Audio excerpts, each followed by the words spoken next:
This is how fast things are changing. This is the information age. If you're operating by old ideas, you're obsolete. You begin the game by, identifying your dream. I think that's really where it all starts. In today's economy and where we are today, it's not just a dream. It's more of a necessity. You've got to identify how you're going to survive more than how you're going to just, get something out there that you want.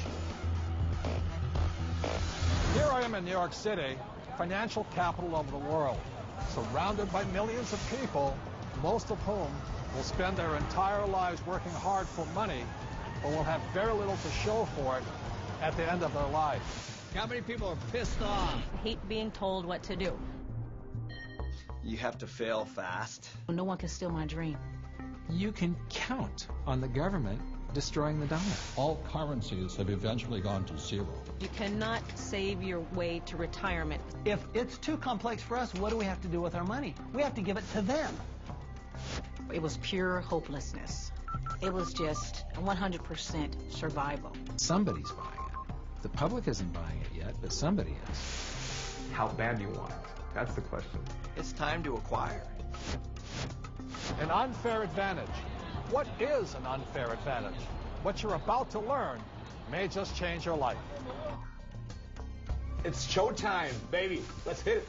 The greatest opportunity in the history of mankind is here. We're in the greatest economic change in the history of the world. This is going to be the biggest wealth transfer in my lifetime. We've got an entire society that has been built up over the years with the idea that financial institutions are a better place to put your money than to take control of your own life. If you have a solid financial education, taxes, debt, inflation, and retirement can make you richer, not poorer. The rich will get richer and the poor and middle class gone.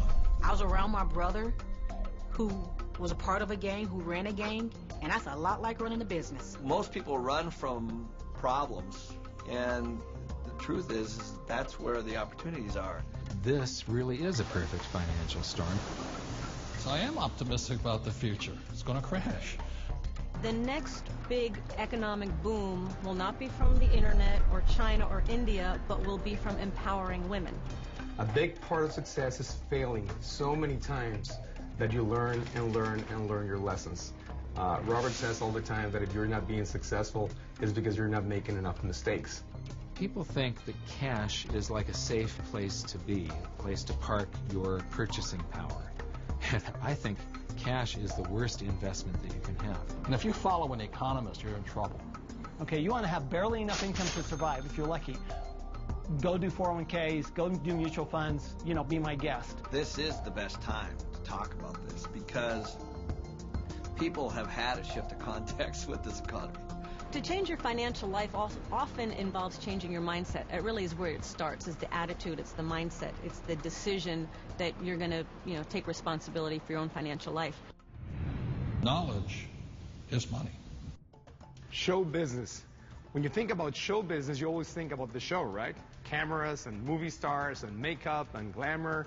But you never think about the business side of it because we don't have financial education. And I didn't learn that until 20 years down the road in my career. And now, I'm not only an expert in the show part of it, but I'm becoming an expert on the business side of it. Business is about production. We can produce our way out of any problem. I was probably age 8 when I started thinking about millions. The very, very first step is you've got to select your dream, because taking control of your financial life starts with a dream. There's got to be a bigger purpose than just making money. If you don't have something that is bigger than you, a dream, a huge dream, you're going to quit. Your friends or who you hang out with, whether you're a child or whether you're an adult, will dictate your destiny and your future. And so you have to be picky and choose your surroundings very carefully. It's creativity. It's brainstorming. It's being around like-minded people. People have so many emotions attached to money. And it might be because of how their parents thought about money, or an experience they had around money that, they think it's evil, or they think rich people are bad people, and all of this stuff. But if you just break it down, money is just a tool to be used in this world. Everybody today uses money, like it or not. The absolutely fastest way to put money in your pocket is to reduce your taxes. Gold and silver have been the safe haven asset for every second of the last 5,000 years. My real estate that we own, through depreciation, wipes out most of our taxable income. It just makes so much sense to me, and it's so much easier. I went to war to fight for capitalism. I fought for the freedom for a person like me who had nothing, to work hard, to use my brains, and to build a better life for myself and many other people. The problem isn't capitalism. The problem is laziness. People who expect something for nothing. The problem is greed. People who take more than they give. And the problem is ignorance, an education system that thinks that money is the root of all evil. It's ignorance, it's financial ignorance that has caused so much of this problem, not capitalism. It's not just a dream, it's more of a necessity. You've got to identify how you're going to survive.